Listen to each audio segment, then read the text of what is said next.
जी तो नाज़रीन, ये इस वक्त शालमी चौक के मनाजिर हैं जहाँ पर अमीर बलाश टीपू की रिहाइशगाह है और इस रिहाइशगाह के बाहर जनाजे में शरीक होने वालों का रश आप देख सकते हैं।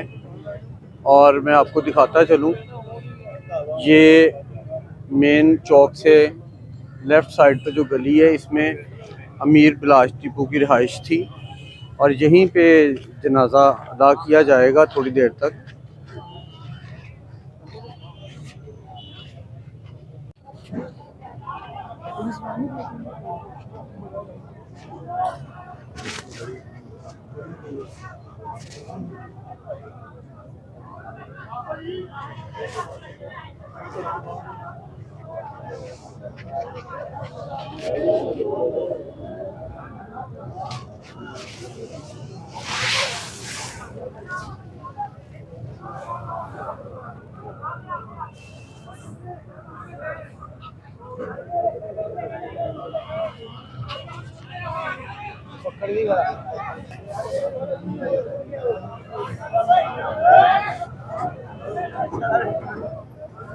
लोगों को अंदर जाने की इजाजत दी गई है।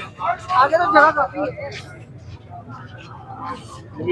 जी तो नाज़रीन, अब लोगों को आगे जाने की इजाज़त दे दी गई है जहां पर अमीर बलाश टीपू का जनाजा पड़ा है और वहां पर ही नमाज जनाजा अदा की जाएगी।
जी नाज़रीन, इस वक्त अमीर बलाश टीपू का जनाजा उठाया जा रहा है और बड़े मजमे में इस जनाजे को सफर आखिर की तरफ जाया जा रहा है।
एड्रेस दे